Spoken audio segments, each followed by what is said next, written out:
I'll speak it through and then I'll do it without speaking it through. We're starting in overhand on the right hand side, weight is on the right foot. Then you're gonna lift your left leg, do a sweep under the leg, come out underhand, sweep up over the top, shorten the poi, come into your buzzsaw, lay it down onto the right hand. Then we turn that into the counterclockwise corkscrew as we turn with it, opening it up into your snake charmer, then reversing your snake charmer and doing the anti-turn, turning to the right, then bringing it back together.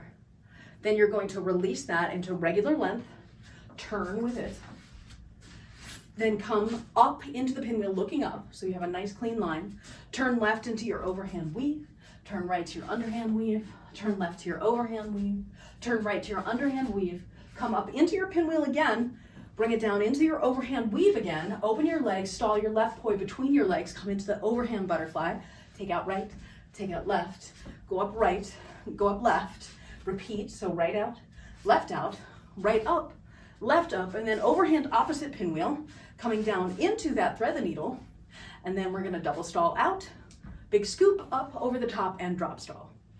Now I'll repeat it without speaking it. Starting in overhand, facing the right, weight is on the right foot, 5, 6, 7, 8, sweep back under the left leg, sweep up, wrap the poi up into your buzzsaw, plane shift it down onto the right hand, into the counterclockwise buzzsaw, come into the corkscrew short, turn to the left with the corkscrew, then separate the corkscrew to the snake charmer, then turn to the right and bring the poi back together into your corkscrew, then release the corkscrew into long, so full length, turning to the left, try not to tangle your hair like I did, and then plane shift it up into pinwheel, and come down and overhand weave on the left, turn to underhand weave on the right, turn to overhand weave on the left, underhand weave on the right, come up into counterclockwise pinwheel, turn left to overhand weave again, open it up, stall your left poi between your legs, boom,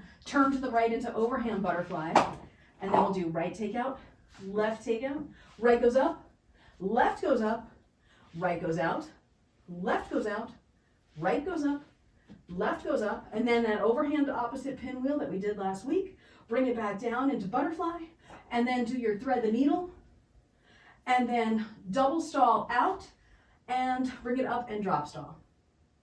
Okay, so if I'm underhand here, and I'm turning to the right to come over the top, at the point where it's here, instead of bringing it to the outside of the arm, what I'm doing is I'm bringing it to the inside, and I'm sticking my hands out like this so that it wraps as it goes around the hands. So if you watch it here, bum, bum, bum, bum.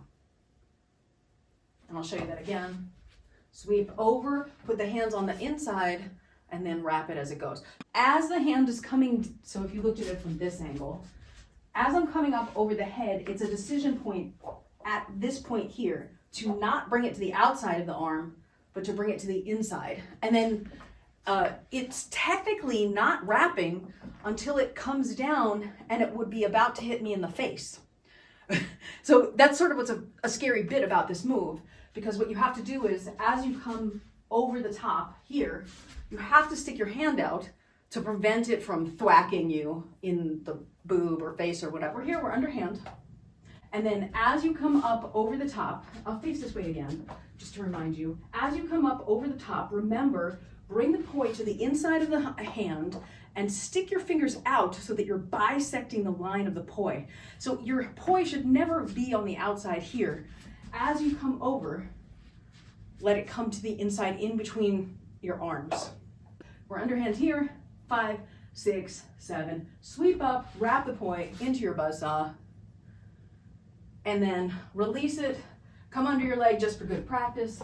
You're back to underhand, and 5, 6, 7, 8, sweep up, wrap the poi into your buzzsaw, release it to the side, and under the leg, sweep back, and underhand 5, 6, 7, 8, sweep up, wrap the poi into your buzzsaw, and release it to the side, and we'll sweep under the leg again, and underhand here, and 5, 6, 7, 8, sweep up, wrap the poi into your buzzsaw, we'll release it to the side, sweep back under the left leg, come out underhand, And last time, sweep up over the top, wrap it into your buzzsaw, and come down to the side, sweep back, drop your left poi. Let's do the right poi. We'll do the same thing, only we don't go under the leg for this one.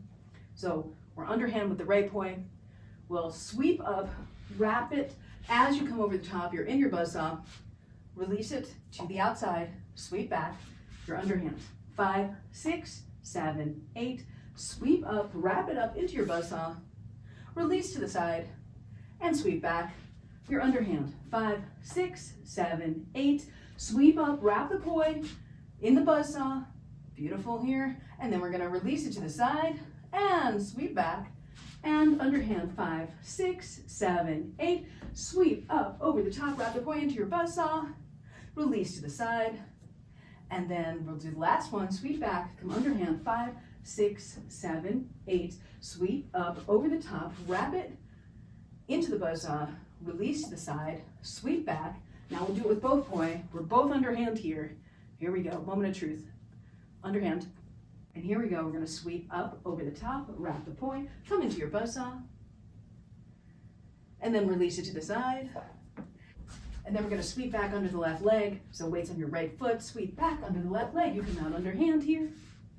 And sweep up over the top, wrap it up into your buzzsaw. And release to the side. And we're overhand. And we're gonna sweep back, come under the left leg. And then come up over the top, wrap it up into your buzzsaw. Yeah. And release to the side. And 5, 6, 7, 8. Weights on the right leg, sweep back under the left leg, sweep up over the top, wrap it up into your buzzsaw. And release to the side. And last one, weights on your right leg, 5, 6, 7, 8. Sweep back under the left, sweep up over the top, wrap it up into your buzzsaw. What you can do is you can just take that part out if you want. And the way I would do it if you were going to take it out, because I do think that this separated version, turning against, right? So turning with it would be turning to the left. Turning against it would be turning to the right. I do think the separation turning to the right is a little bit more difficult.